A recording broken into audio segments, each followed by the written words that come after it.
Tired of dealing with annoying flies, fruit flies, and gnats in your home?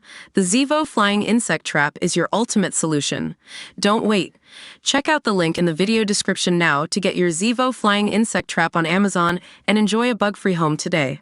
On Tuesday, August 6th, around 1,000 brave Ukrainian soldiers supported by a few tanks launched what seemed like a reckless at best and catastrophic at worst incursion into Russia's Kursk region. Within 48 hours of the first reports of the border breach, Russia's stone-faced army chief Valery Gerasimov, who reportedly dismissed intelligence reports indicating a Ukrainian troop buildup along the border 2 weeks prior, declared the invasion had been stopped in its tracks. 1 week later, not only have Kiev soldiers made a fool of Gerasimov, but AFU commander Alexander Syrsky claims his troops have now seized 1 square kilometer of territory for each soldier that poured across the border, and that initial invasion force has since been reinforced by thousands more troops supported by Western armor. With the offensive still grinding on, a Ukrainian Foreign Ministry spokesperson declared today that as long as Putin continues the war, he will receive such responses from Ukraine.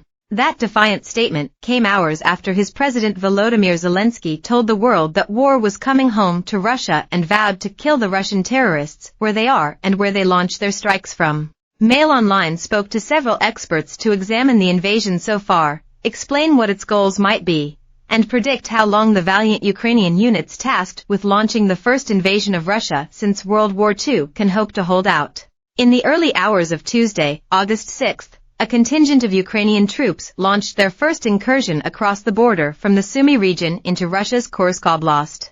They have since managed to advance up to 20 miles in some directions, have captured more than 24 towns and settlements, and have as of this morning reportedly seized Sudza, a strategic town that is also a key transit hub for Russian gas flowing into Ukraine. More than 120,000 Russian citizens have been forced to flee their homes amid widespread regional evacuations since last Tuesday, while 12 civilians are said to have died. Russia has seen previous small-scale incursions into its territory since it invaded Ukraine in February 2022, but the foray into the Kursk region marked the largest attack on Russian soil since World War II. It was also the first time the Ukrainian army proper had spearheaded an incursion, rather than pro-Ukraine Russian fighters that had defected, and the first offensive in Russia to be acknowledged by Zelensky. Matthew Saville, the director of military sciences at the Rusi think tank, told Mail Online there could be as many as 10,000 Ukrainian troops now in Russia. There's evidence of Ukrainian forces from at least 4 different brigades, 22nd and 88th Mechanized and 80th and 82nd Air Assault, and possibly more now involved in the offensive in Kursk.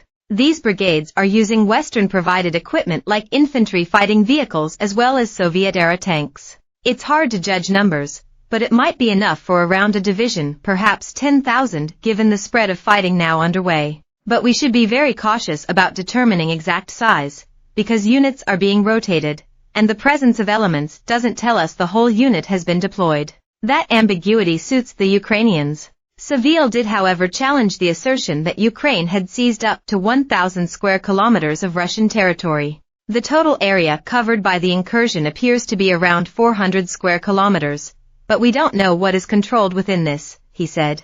Dara Masakot, an analyst at the Carnegie Endowment for International Peace, added that the Ukrainian breakthrough was so effective because it exploited key gaps between various Russian commands in Kursk, border guards, Ministry of Defense Forces and Chechen units that have been fighting on Russia's side in the war. Most experts agree that Ukraine's incursion into Russia is a two-pronged tactic designed primarily to signal to its Western partners that its military is still a capable fighting force, while also seeking to put Kiev in a more favorable bargaining position in the event of ceasefire talks ahead of the U.S. presidential election in November. That analysis was supported by a statement from a Ukrainian Foreign Ministry spokesperson, who today told reporters in Kiev, the sooner Russia agrees to restore a just peace, the sooner Ukrainian RA